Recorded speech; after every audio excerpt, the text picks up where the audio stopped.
So with most of what you see on the internet being bad information, marketing hype, misinformation, and just general bad advice about instrument cables, what's real, what's not, and again, just a lot of marketing garbage, I decided to invite Keith Stixx, founder of Tsunami Cables, on to separate the fact from fiction, talk some actual science, and bust some myths while we're at it. So let's get to it. Okay, so we've got Keith here, and we'll start with the intro question. Are instrument cables different, and do they sound different? Yes, they do, definitely. And I think a lot of people want to make maybe the distinction on like what they're buying and is it worth, right, buying that cable that's $50 more. You know what I mean? And that's one of the problems I think with the cable industry is that you can buy a $10 cable that theoretically does, passes signal from one device to another, right? That's all we're talking about is a link between your bass guitar and an amp, or bass guitar and pedals, or pedals to pedals, or pedals to amp, or whatever, right? And you're looking at that, and I think they're looking at it going, well, I can spend $10 here, but then this one right here that's the same length is $100. What's the difference? And I think, and for us at least, the way I look at it is, I don't want to color your tone. That's the way I look at it. So my theory on the whole thing is I want to be as transparent as possible so that whatever you're putting into one end of the cable, you're getting out the other end. That's how I look at it. That's kind of my thought process. And I come at this from like a recording studio background. So I'm coming at it of like what I'm getting from that source, whether it's a microphone, whether it's an input on, a piece of gear, whatever it is.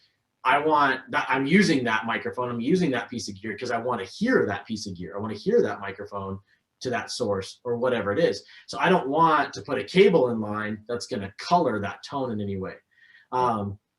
So that's kind of the way I look at it. So I would say, especially from a like super low end cheap cable to a more higher end cable, the biggest difference is the transparency of what you're going to get. Now, the other part to that as well that I hit on extremely hard as well is that the durability standpoint. So, everybody talks about, oh, I had this cable for a couple months and went on a couple of gigs and then it died, or whatever. And I always laugh because, any live situation and you're setting something up, you plug everything in, power's on, everything's going, you hit your bass or your guitar and there's no tone.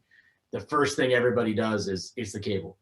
You know what I mean? Everybody's like, okay, amps on, pedals are on, guitar's turned up, hit the strings, there's no tone, it's got to be the cable.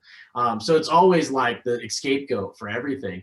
And rightfully so if you're buying kind of, lower end, cheaper stuff. So my theory behind what Tsunami Cables does is we take it and go, I want the most purest, cleanest, transparent tone out of a cable that you can get, least amount of resistance, all that kind of stuff. And I'm going to build it like a tank. I want to beef this thing up so hard and heavy duty that you can't destroy this thing. You know what I mean? Like, that's really what I want. I want someone, and I know I've talked to business people, they're like, well, that's not a good model because then they're not returning to buying more stuff. And it's like, yeah, but bass players and guitar players are always buying more gear. You know what I mean? You're always expanding your pedal board. You're always buying new amps, new heads, new cabinets, new whatever. So it's like there's always more cables to buy with all that stuff from a business perspective. And I would much rather have a happy customer that's willing to buy more stuff than a customer that's like, hey, my cable shit out on me and now it doesn't work, or whatever. And now they're upset and they're an upset customer that I have to deal with in that perspective. So hopefully that kind of answered it a little bit. And there's a lot of, I'm sure we'll get into this, but there's a ton of marketing that has happened throughout the cable industry to say why certain cables are better than others or certain cables you should use for others. And, we were just joking a second ago about, Schmonster and, these other things, these companies that have huge marketing budgets that have over the last, 20, 30 years have put out a ton of marketing, for lack of better words, you know what I mean? For, just pretty much complete bullshit. That is, that's kind of tainted a lot of the industry as far as the thought on cables and like whether it works or whether it doesn't work or whatever, whether there's a difference between one and another. And the biggest thing I would say is, if you're looking to buy a more higher end cable, a better cable, let's just put it that way. You bought the budget brand $10 cable, and now you're looking to buy something a little bit more, a little bit better cable. Try them out. That's the best thing I can say, is plug them in. That's the only way you're going to know, is A, and B in it yourself, going through and, not that, with COVID and everything, you can go to a GC, but not at GC or at a music store where there's, somebody playing half of Eruption on next to you or whatever. There's, go in your home or your place, your practice studio, your rehearsal studio, and plug that other cable in and go back and forth. And think about it, leave the settings the same, plug them back in and back and forth, and see what there is, there's a difference. And we can get into some other stuff with that too, which is, there's so much, the human ear only hears so much of a frequency spectrum. We only hear so much. And a lot of the stuff that's done marketing wise is set actually outside of that. So yes, this thing sounds better or has a better frequency response than maybe this cable, but what they don't disclose is that the frequencies that they're checking on that are outside of the stereotypical human hearing. So now you're going, well, okay, if I was a dolphin, this cable would sound amazing. You know what I mean? Yeah. But it's like, we're not, we can only hear so much. So, so that's kind of, in a nutshell, I think that's kind of how, at least I look at things, how the perspective that we have on it. We put a lifetime warranty on all of our cables, and the reasoning for that is because I don't want them coming back. You know what I mean? We build them right the first time so that they can go out and just get completely beat up and trashed, and they still work. You know what I mean? Yeah. And I've got guys, over 1,000 shows on a full original set of cables, from wall power to their base, and every cable in between, over 1,000 shows. And, and that's kind of unheard of, to a certain extent, and, gigging and touring and doing all this kind of stuff. So, as well as guys that have cables that gig regularly, but that have had cables for over 10 years. So a lot of that kind of stuff, it's easy to say that this cable's lasted me for 15, 20 years, but if you only play, 5 or 6 gigs a year and you're only playing in your bedroom, well, yeah, you're not really testing the durability of that cable. You know what I mean? I've seen guys have said that, I've been like, oh, well, I bought this monster cable or this other cable or whatever cable in the 80s and it still works. Well, yeah, great. But how often are you really using it? Whoa, wait a minute. You're telling me that there are people in forums and maybe Facebook groups who give out a lot of advice and don't have any real world experience? No, never. Oh, come on, Keith. Come on. Wait, recording off. Yeah, right. I refuse to believe this. Yeah. But to kind of further that point, and part of why I wanted to have you on too is because I'm starting a recording series, and we talked about songwriting and everything. We're getting up to engineering, and nice. It's surprising that cables are something that I'm going to be talking about, but how people kind of don't make this connection, literally, about what they're doing in the studio. And I had a couple incidents that really kind of shaped my thinking about it. And one of the reasons why, again, I've been using your guys' stuff is, in the end, it wound up saving me money once I kind of got my head together about it, because so many times I had like my road cables, and those were the ones that those were the poor army men that went out first, the red shirt Star Trek guys that just, we were designed to die, you're going to get out there. And then there was the high priced, I have to keep them for studio and recording, and that's the Fabergé eggs that I break out when I want to go do that stuff. Yeah. And the only problem is I'm insane, and my tone is you know, I'm more psychotic than just about any bass player I've met. And it's like I have to have it the same all the time, and it has to be consistent. Right. So when I realized instead of always having 2 sets of cables or one that was on this kind of planned obsolescence thing, having something that you settle on, that when I go in the studio, my cables are the same cables. So they do have such an effect. And I found this out, and we'll get into that when I bring my pedal board in, I don't have to go to an engineer and go, okay, now we have to break out a better set of cables and everything, because I've got bad ground issues, I've got weak signal, I've got a bunch of static, there's crackle we can't find, there's all this garbage.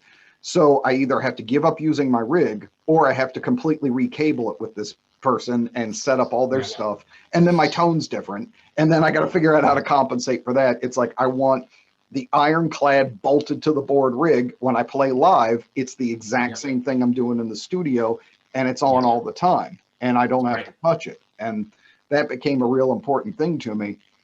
And one of those things that really kind of taught me that lesson was I was using, you know, a company that rhymes with Onster, and that was the main cable I was using going in, recording the last album I did.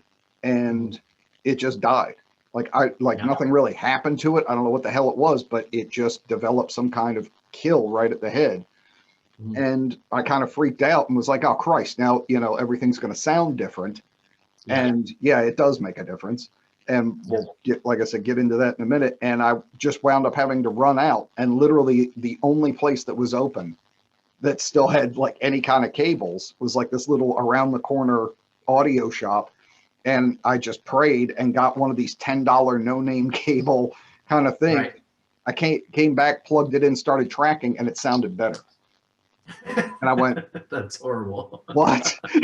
And it actually had cloth like fiber on it and stuff. And I was like, this is just better. Like, what? But I wound up having to retrack 2 entire songs because it sounded so different. It was louder than the monster, so I was hitting the preamp harder. On the way in, and I went, I've got to redo all this stuff. And that was kind of a real world moment where I went, okay, everybody wants to cheap out where they can, but this isn't a place. You know, that I go as crazy over, you know, how old are my strings? Are they still bright? Do I need to, you know, wipe them down a bit? You know, is it time to switch them? If I'm going to sit there and obsess over that type of crap and then run it through something that sounds like, you know, the sewage system on a 40s hotel or something, I'm wasting my money there. And I'm really surprised, again, like how many bass players or guitarists even too will constantly change their strings and throw all this money down going, oh, it's got to be the brightest tone.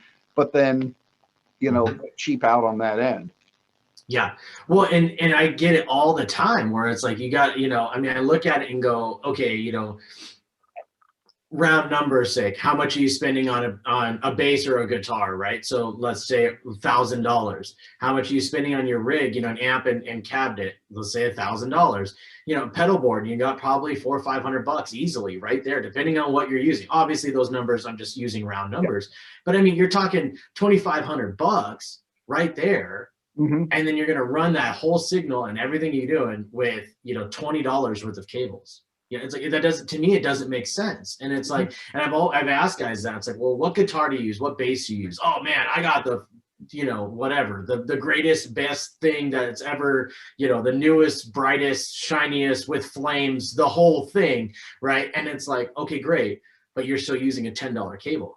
And so it's like, you wonder why that it doesn't sound as good whenever you plugged into something else, or whenever you know, are at the store or whatever. Or maybe why it's not as bright as you thought it was going to be, you know, or whatever, those kind of things.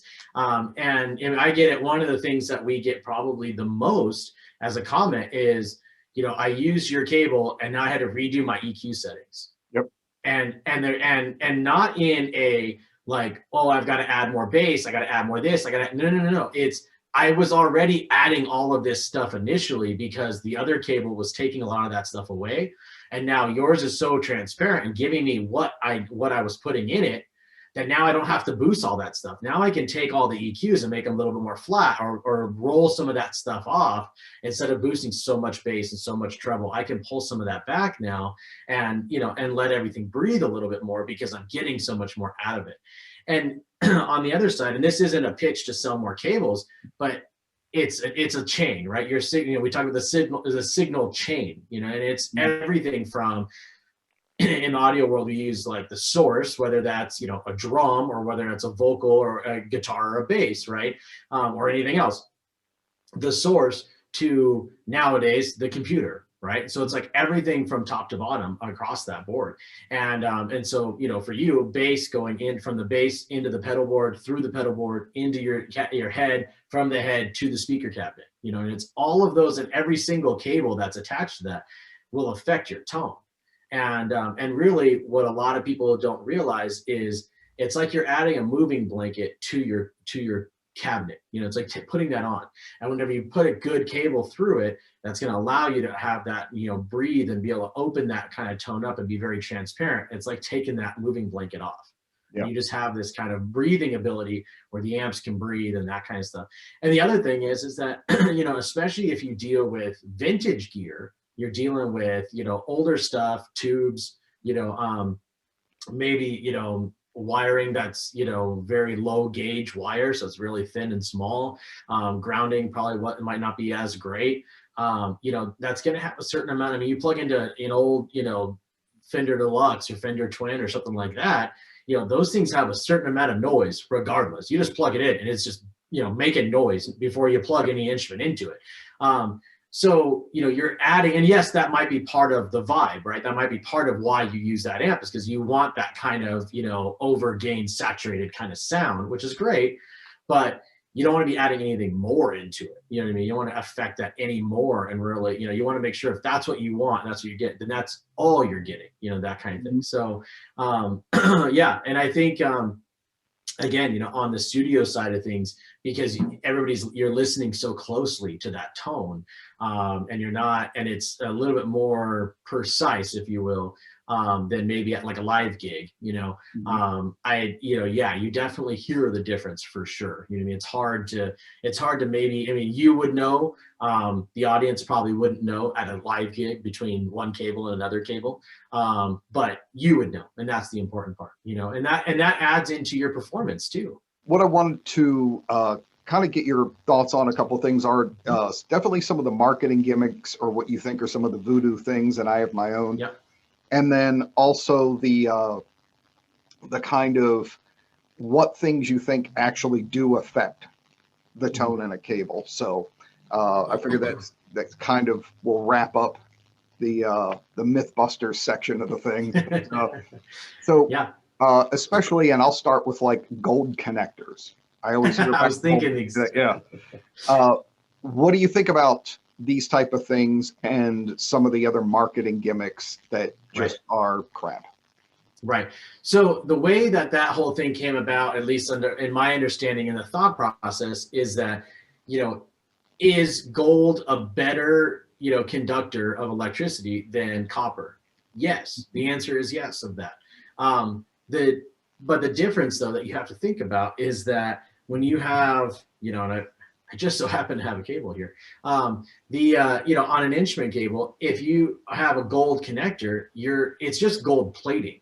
They've just plated it with gold. So it's not like the whole connector is gold. And then likewise, unless there is actually one company out there that has done this, where they made an entire gold cable that was, tip to tip, that was gold. And I believe it was around 10 grand for like a 18-foot cable. And I believe they've sold 2 to John Mayer. I think that's all it was. I could be wrong about some of those numbers. But anyways, it's going into a copper cable. It's going into a cable that is copper. So you're talking gold plating to some kind of metal on the inside, connected, soldered to a copper, cable itself. And then on the other side, you got gold plating on the other side. So does it look fancy? Sure, it's gold. It looks fancy. Does it make any difference? No, it doesn't, and at least in my mindset. The other problem is there's a process that when you're running any kind of electrical signal through two different types of metal that are touching, you actually start to create resistance, and you start to actually create basically rust. That's basically what happens. So that's why, like on an old instrument that hasn't been played in a few years, if you stick your jack in there and it starts to crackle, and you can kind of wiggle the jack around, like, you get a pawn shop guitar or whatever, right? And you plug it in, you start, and it, it's making all sorts of noise in the amp, and you can wiggle the, the jack around a little bit, and it kind of breaks off all of that rust, and all of a sudden now you have a tone. Well, that's what it is. And that a lot of times can just be from, oxidation from the air and, whatever, any kind of liquid in the air, that kind of stuff, moisture.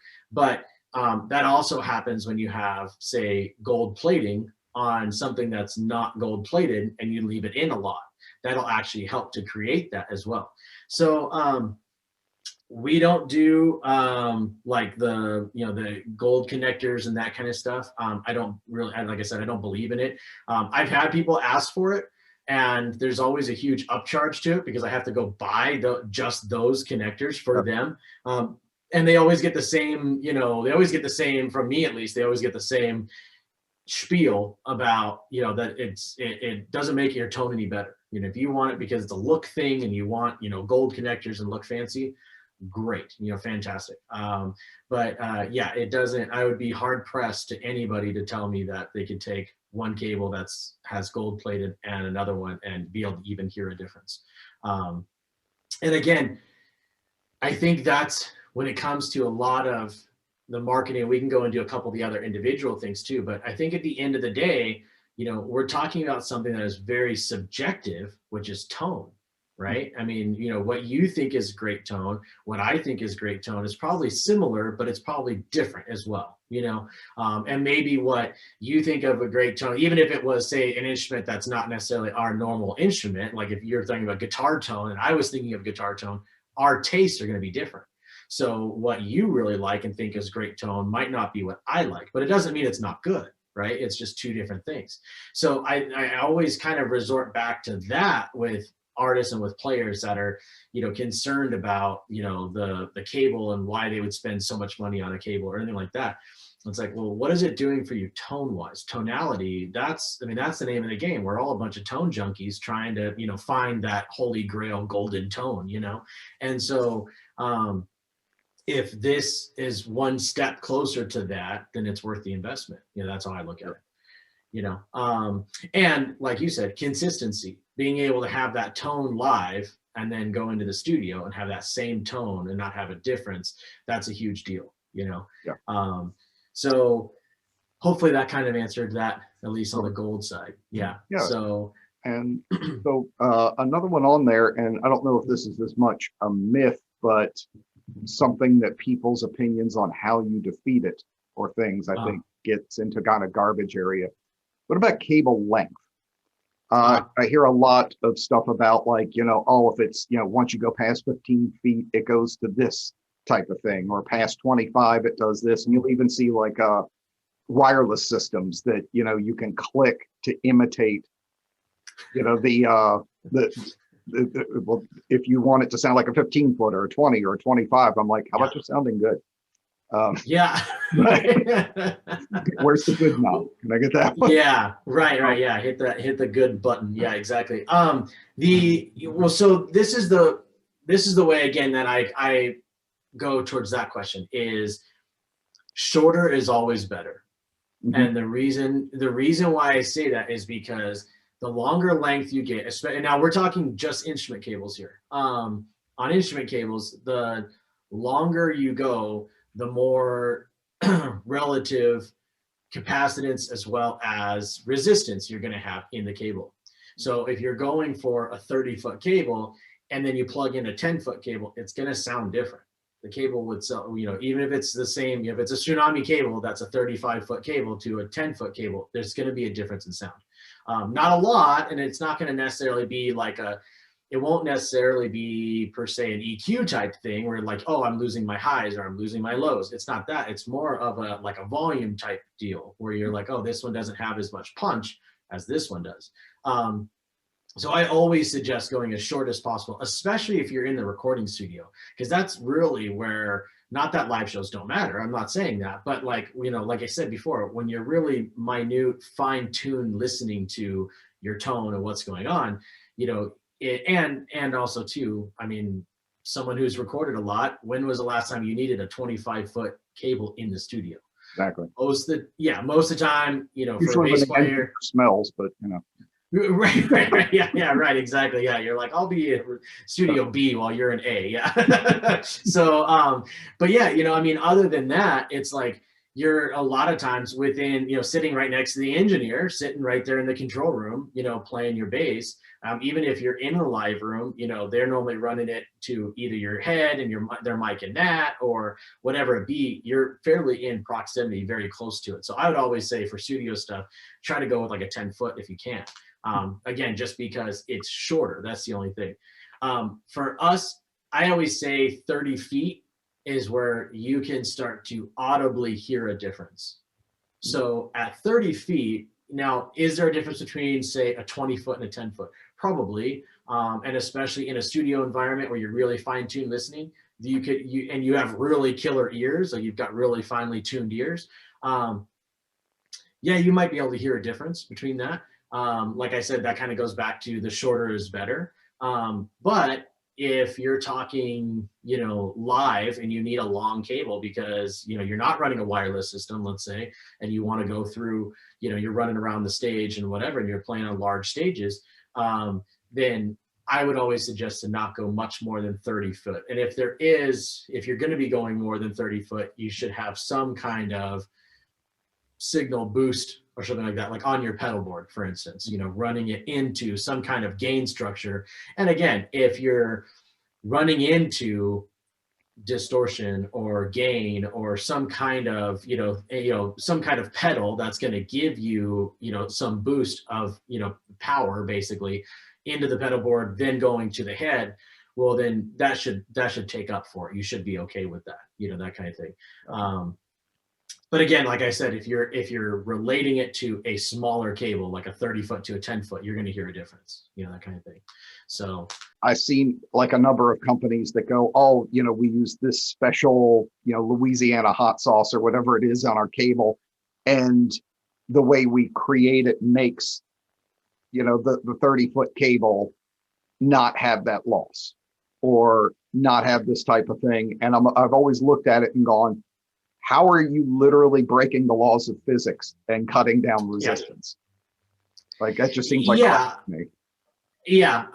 Again, I'd be really hard pressed to, you know, I'd love to see it. You know, that'd be my thing. I think that, you know, proof is in the pudding and being able to see it and actually, you know, hold it and hear a difference, see a difference, all that kind of stuff. You know, naturally, I mean, we're talking about, you know, again, you know, we're talking about metals and running electricity through metal, you know what I mean? Like that's what we're talking about. So there's naturally going to be a certain amount of, as hard as we try to make sure there's, you know, as little amount of resistance possible, there's always going to be some, there's just, you know, there's no way of going about it. And, you know, and can you get it down to where it's, you know, an unaudible, you know, difference? Maybe. I don't know. I mean, especially from a 30-foot to like say a 10 or an 8-foot cable. Again, I'd be very hard pressed to see that. I'd love to see it. I haven't seen it yet. And there's some really wacky cable designs out there where guys have multi-conductors running, you know, in spiral patterns down through the cable and all sorts of like really crazy. Again, I think we're starting to get into snake oil land whenever you get into that. But you know, maybe there's something out there that'll, you know, down the road we'll be able to look at and actually be able to see.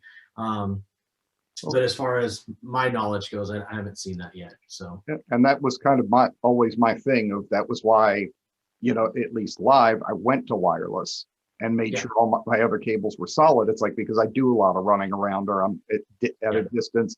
Plus, in my project, I do vocals and sing. So I've always got somebody passing around me, and there's nothing quite like having this moment when somebody rolls behind you. Right. If I'm doing, you know, if I'm sitting in as a sideman gig or something, then I usually just cable up or something. But if I've got to go possibly 40 feet away from my rig and pedals or something like that, it's like, okay, I'm just going to do that. And then, you know, start my the dead set cabling and making sure my patches are all short from that point. Because I just don't see a way around it. No matter how good a cable is, you have to accept that's the laws of physics there. And when people say they can defeat it and everything, it's like, what? Yeah. Now, one other that I've seen, and I've always been kind of like I've heard it myself. I know that these differences happen, but I'm sure you're going to have the expert knowledge on what is going on with a lot of it. I've seen a lot of companies that will market like this is a bass cable because it preserves more of the low end, or this is more for guitar because it keeps the mids and the sparkle, or it's almost like they're tone shaping with the cable or trying to make instrument or application specific performances. What things do you think feed into that and your point of view on it? So for most of that, what it is they're actually taking away, they're actually adding resistors, they're adding resistance to the cable itself. So they're adding resistors to be able to knock down the lows. So instead of saying like boosting the lows, for instance, they're knocking down the highs.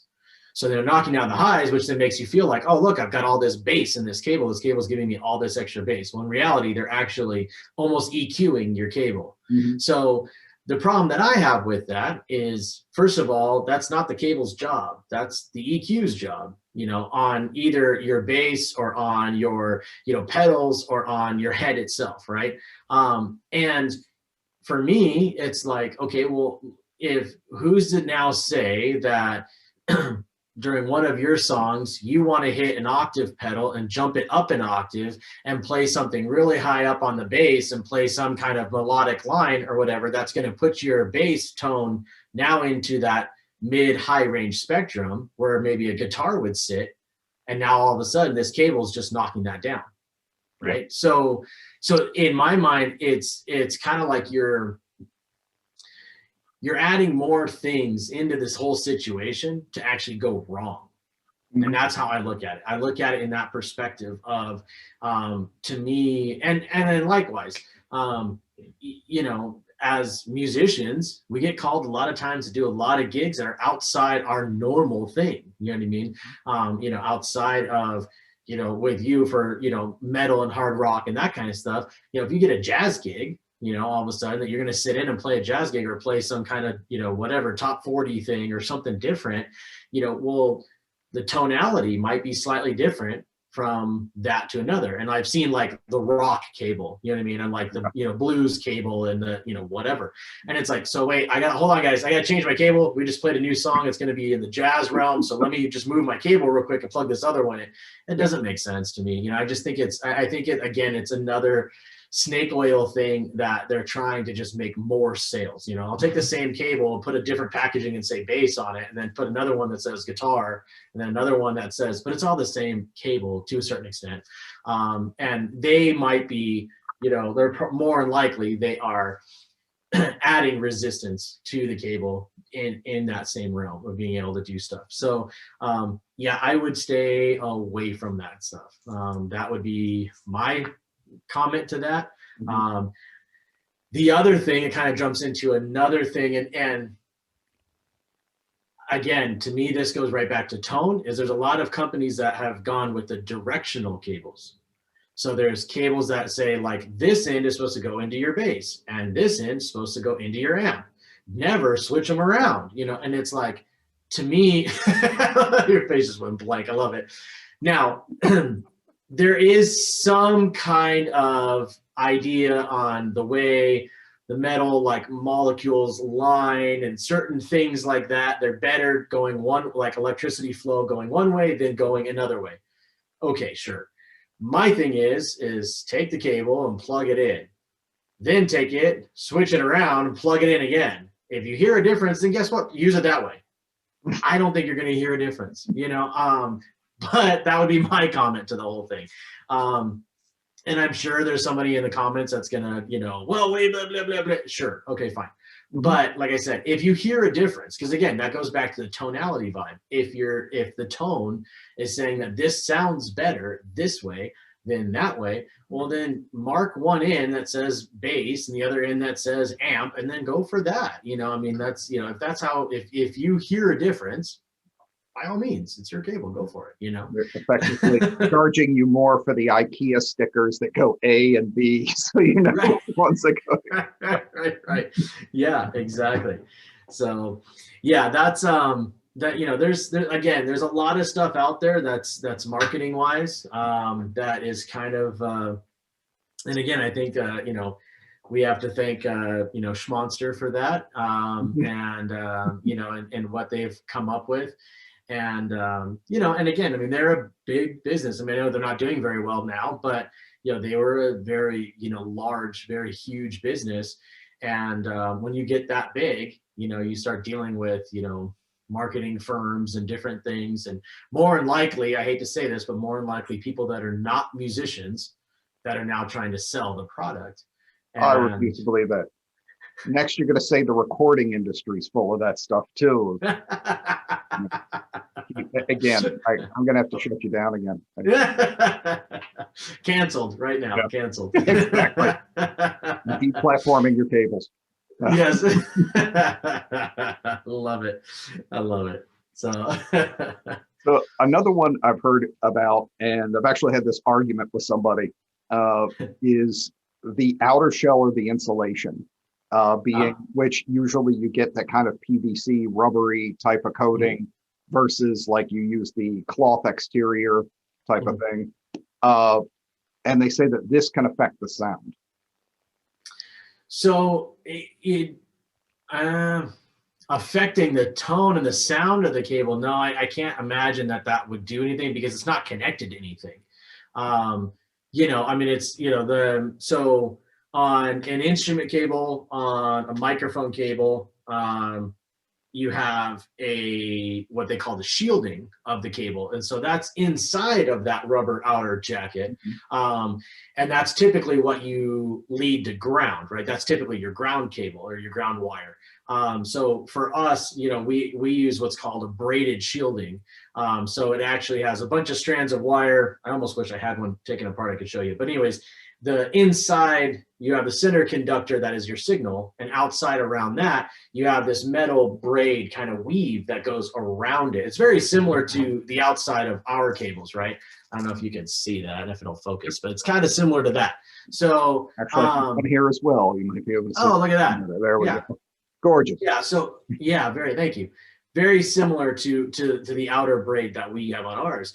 And it's metal on the inside, you know, and so what that does is actually on an instrument cable, it protects the signal from getting RF signals, getting any kind of radio stuff going on, any weird like sounds, you know, like there's, you know, I don't know if you've ever played with certain pickups or even certain, especially on guitar, but like older tube guitar amps and older guitars, you can almost turn a certain way and you pick up radio frequencies, and then you like turn back and now they're gone. And so, you know, so anyways, all of that stuff is related to unshielded cables and bad grounds. That's what most of that has to do with.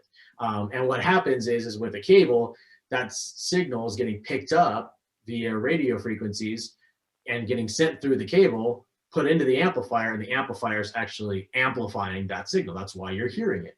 So the braided shielding actually helps with that. And that's what kind of helps to block out all of those kind of sounds. So you don't get that. So now you're getting a cleaner tone because you're getting only your tone, you know, that kind of idea. The outer jacket, I mean, again, like I said, I've never seen anything where that would affect the tonality of the kit. And a lot of them on the rubber side of things, they're not conductive, so they're not going to hold a signal regardless. So, you know, so that wouldn't be an effect unless somebody's using something that is conductive. That could then cause a problem, I guess. But I haven't seen that. It's definitely not anything that we use. On all of our cables, the outer jacket is actually it's a PVC type plastic that's actually braided on the outside of ours. And the big thing that it does for us more than anything is it adds a little bit of rigidity to the cable. It makes the cable a little bit stiffer. And that also helps with it laying flat. It doesn't want to, what they, you know, typically what they call like holding a memory, where it's like why you get like you know, a cable always wants to wrap the same way and it curly cues down the stage, you know, that's part of that. And a lot of that is also due to, so we use, in ours, we use the braided shielding. The other kind of shielding is what they call stranded. And it's just basically a bunch of cables, a bunch of thin wires ran around the outside of the signal wire. And this is, again, inside of that outer rubber jacket, right? Inside of that. But they're just a bunch of cables that are just kind of laid over it. And what happens over time is actually all those cables start to move a certain way. You know, as you wrap it a certain way, they start to move inside the actual cable, and then they want to sit in a certain position. And so that's why those cables always have to be wrapped the same way, is because those have now moved, and now that's the only way it'll wrap correctly, is because of that. With ours having the braided shielding, you don't get that. So that's another reason why our cables lay flat. You can throw a cable out, you know, 20, 30-foot cable, you can throw it out and it'll lay flat on the ground. It's not going to curly cue down the stage, you know, kind of thing. So, but yeah, as far as the outer jacket and that kind of stuff, again, it shouldn't be it shouldn't be conductive. So it shouldn't hold any kind of signal at all. And you shouldn't have any issues with that as far as tonality wise. I've always I feel like these are the same people that, you know, pull the Eric Johnson thing where they say that they can hear the difference in the brand of batteries on the back of their pedals and stuff. It's just going like, it's electricity, man. It doesn't have its own signature. But yeah. One thing we know there's a problem with, but especially with people just kind of getting geared up and things, and explanation when it goes to switching gears a little bit, power cables. Or speaker cables, rather, going from head to a cabinet, something like that, that you never want to use an instrument cable versus a specific power cable. Some people don't understand why, or they just go, it's a cable, what's the difference? So what is so the biggest thing, that kind of the screwiest thing, I think, in the cable world is that there's a lot of similar jacks that you can plug into that then do different things. So for instance, like these are both 1/4-inch connectors. They're both the same exact connector, but this one is designed for your instrument signal. This one is designed for a speaker. So, and the biggest difference is, if you can really see, I mean, the body of this is far larger than the body of that one. And the reason for it is because the cable itself, trying to make this make sense, but the cable itself is so much thicker and larger too. So the biggest difference with, so I can understand the confusion, because people are going, well, my instrument cable plugs right into it, it's no problem. And then on top of it, not only does it plug into it, but I can turn it on and I get sound out of it. Mm-hmm. You do, yes, but it's not the best sound you can get out of it. So the equivalent would be like trying to put out a house fire. You know, your house is raging on fire with, you know, a little tiny garden hose, which would be this, in comparison to the fire hose, which would be this. You know what I mean? And because the signal is actually different going into the power, going into a speaker, is far different than what your instrument is putting out. Because you got to remember, this is coming out of the amplifier. The amplifier is amplifying this signal, the instrument signal, to then go to a speaker, which is this. So, for instance, I want to say, I'm trying to remember off the top of my head, this is 22 gauge in the inside is our signal conductor in the center of the instrument cable, and these are 12 gauge. So it's and just so people understand, the lower the number, the bigger the cable, the fatter the cable is. So these are actually two of the wire leads, see if you can see that are inside of it. And they're a lot larger than what I would use on my normal instrument cable. Now, the other big difference too is that, like we were just talking about, the shielding that goes around the outside of the center conductor, instrument cable is shielded, speaker cable is not shielded. So it does have a ground, but it's not shielded. So there's not any outer metal going around the center conductor cable. And part of the reasoning for that is, after it's been amplified, if it had any kind of radio frequencies or anything like that was in it, you actually want them to be able to escape and get out. If once it's in, that shielding would then hold it and keep it in. So the goal is actually to be able to let anything that can emit and go out of it to let it out before it goes to your speaker. So that's kind of the reasoning and the idea. So yeah, definitely. And the biggest thing, if you're using an instrument cable to go from your amp head to your speaker cabinet, I would immediately, the first thing you do is buy a speaker cable. It'll be the biggest tone difference that you can do to your amp. Biggest thing that you can do that will increase, not only your volume of what your speakers are putting out, but tonality wise, it's the biggest thing that you can do is just that alone. And for us, I ever have anybody that's ever questioning what we do and how we do it and stuff like that, I'm like, here, 3-foot speaker cable, it's like $40 or whatever, buy that. And if you don't hear a difference, I'll give you your money back, because I guarantee you'll hear a difference. It's so amazing, especially if you're using this in comparison to that. You can't not hear a difference. There's such a big difference between them. So not to mention, especially with like a tube amp, you could wind up blowing the thing because of the complete difference in resistance and that kind of thing. I've seen that one happen before. A nice 100-watt head just go the way of the Hindenburg because somebody decided to play it at full volume for an hour with an instrument cable plugged in. So definitely not good.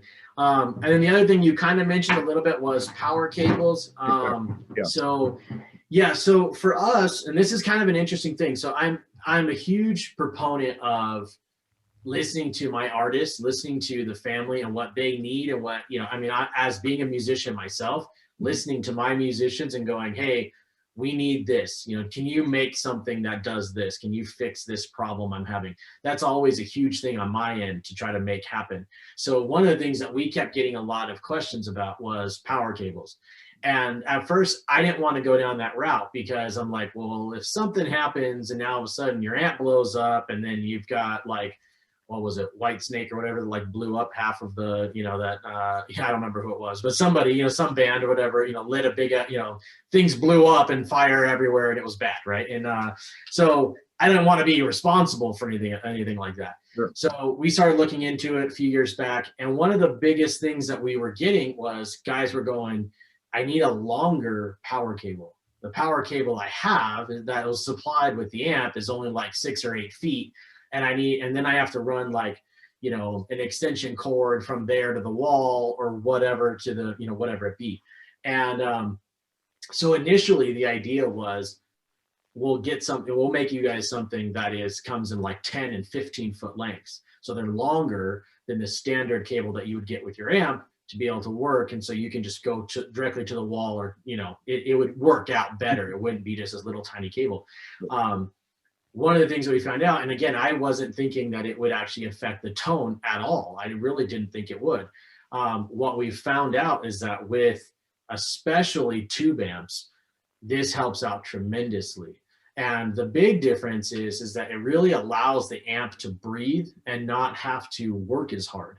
So a lot of the cable that you're getting from a power cable that comes with the amp, they're normally really small kind of cheaply made cables that they get overseas or wherever. And so what we do is we take 14 gauge, there's 3 conductors inside this cable. It's pretty much the same. I mean, it's a different cable, but it's about the same thickness as our speaker cable here.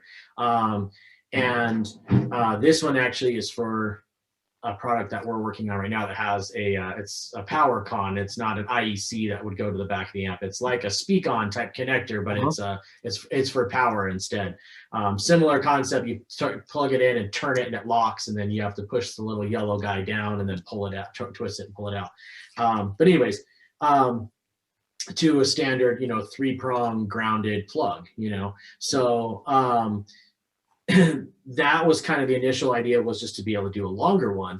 And really what ended up happening is it actually really does help, especially with the tube amps, tonality wise, and kind of just it makes the amp almost not run as hot. So it, you know, makes it so it just kind of breathes a little bit better. The amp just kind of performs a little bit better because it's getting more juice to a certain extent, you know. So, Which would kind of make so yeah. sense So with, what's that? I was saying it would kind of make sense because especially when you see all these tone chasers that are talking about Eddie's Van Halen's first, you know, tweaking of the Marshall and everything, using the Variac and messing with the power. Yeah. And how much of it was reaching the amp was crucial to how that amp sounded. Yeah, so right. how effective the power getting to it and how clean it is you know, obviously going to make a difference if people for, you know, 50 years have been chasing this thing and trying to figure out exactly how to get that, the power, the stream of it dialed in just right. Yeah, 100%. Absolutely. And it is, again, you know, it wasn't, the initial thought wasn't that. It wasn't for us. It wasn't a tone thing. It was just like you know, helping out our artists to be able to do more of a longer cable to help in that sense kind of deal. But yeah, it worked out great.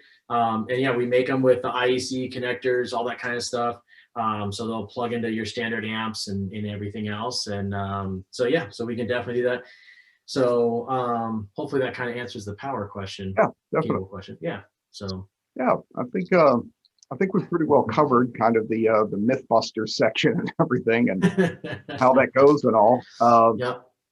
Yeah, I appreciate you coming on and kind of dispelling some of the stuff and giving the science behind it because again, like I was saying earlier, when you have, you know, these forums and Facebook things, I feel like, and I've said this about a lot of gear, I feel like most people argue from the point of just trying to defend their purchase. You never want to be the guy who spent $3,000 on a guitar that there's a $500 guitar that's just as good. Or we tend to be tribalists. You know, it's my team. I bought this, so that makes it the best. Or I found the cheap deal, and now I have to swear that this piece of crap sounds as good as anything else because I bought it. And, you know, being able to just kind of go, okay, this is the real deal, but this is why, not just I sell this and it's good. It's, you know, here's the physics behind it and, you know, how that stuff relates. And it is important, especially like I said, with the recording series coming up and everything and going, how do you get a signal chain that's going to guarantee that your sound is functioning the way you want to? So this is going to be a great primer for that type of stuff. So if people are interested in Tsunami, tell them where you're at and any things you'd like them to know. Yes, tsunamicables.com is the website, and right there at the top you can click on shop and it you know, says cables. We also have like a merch store and stuff like that, but you can definitely just go right there to the cable part and buy everything, you know, buy them there, and then buy everything. Sorry, that's what I was about to say. But go there, and that's where you can buy all the cables. Yeah, you know, and so that's where you can do that. We're on, you know, pretty much all social media. We closed our Twitter account not that long ago just because it was Twitter. So and it really honestly wasn't getting any use. So we were just getting tagged in a bunch of stuff, and it was like, okay, you know, for me to go on there and try to do stuff, it was like, I don't need all that. So but Instagram is the thing we use probably the most. We're on Facebook. We have a YouTube channel, all that good stuff.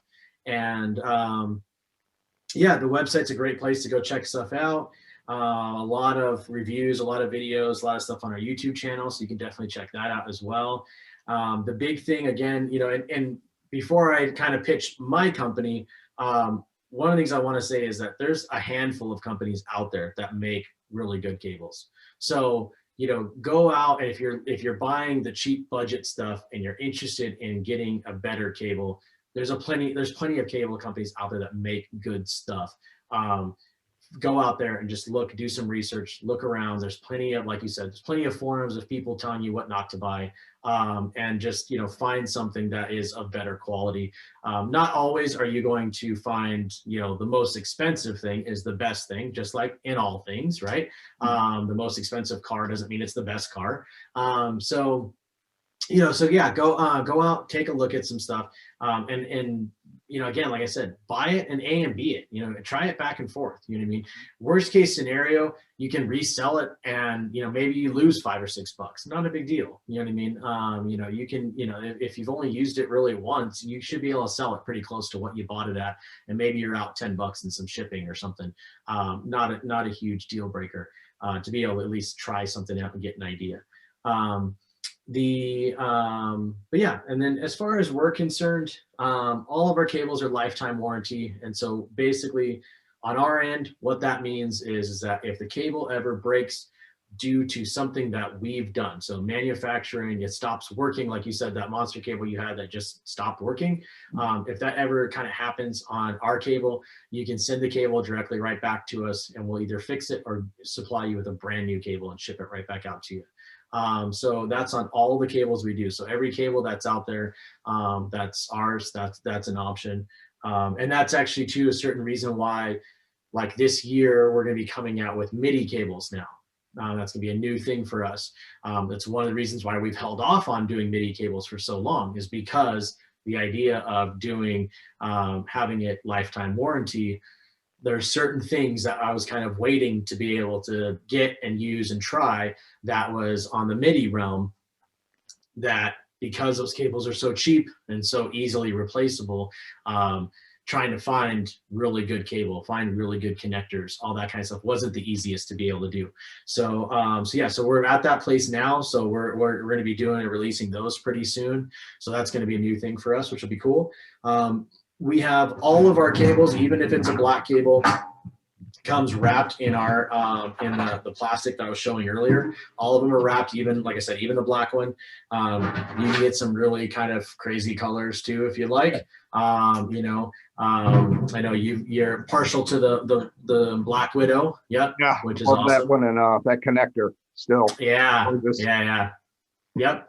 So, so those are just to give kind of a little shout on our custom shop that we do. So all of those connectors are hand turned. They're all done in-house, and they're all done one at a time. So they're, you know, so there's more labor involved, so they're a little more expensive.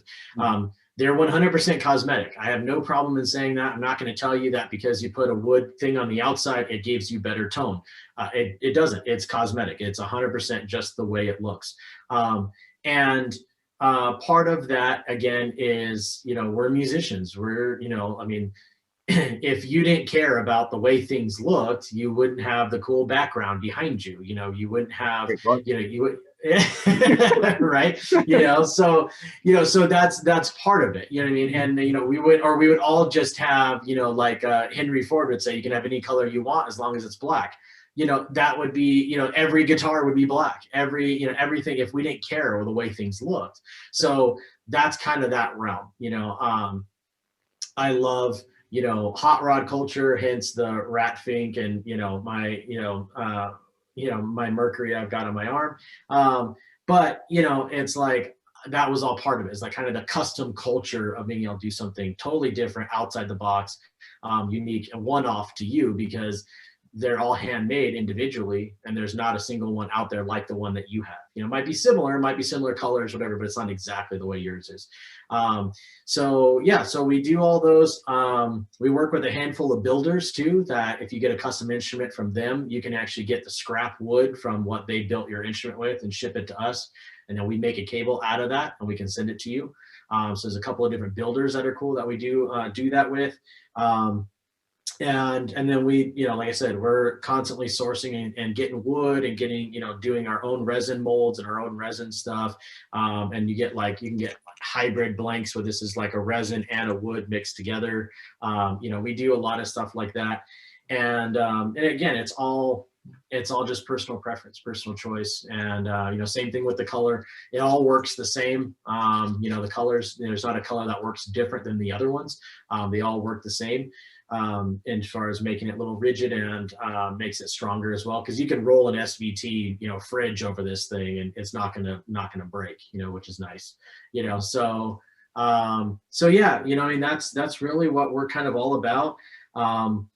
And if you go on our website and you're looking for something and you don't see it, just shoot us a message. We're on Instagram, we're on Facebook, all the email accounts through the website. Shoot us a message. I'm more than likely we can make it. We do a lot of custom stuff, a lot of one-off stuff. So yeah, that's kind of us in a nutshell. So well, I'll post some links down below and some places awesome. where they can go direct to you and everything. And yeah, man, I appreciate you coming on and sharing all the knowledge and everything, and busting a few myths and helping steer people down the path of good sound here as we start the engineering part of the songwriting course. It's going to help out a lot. Awesome. Well, thank you so much for having me, and I really do appreciate it. And this has been a lot of fun. It's been awesome. Cool. All right, take care, Keith. All right, see you later. Bye. Well, thanks again to Keith for coming on and filling us in with the real deal of information and giving some really good info about cables and why they're important and what isn't so important. So if you'd like to get in touch with Tsunami, links down below. And as always, I appreciate you watching. Keep the commentary going below. Have you heard any of the same type of basic marketing hype that we've talked about, or any subjects that you think we missed? Hit us up in the comments, and as always, thanks for watching. I'll see you on the next one.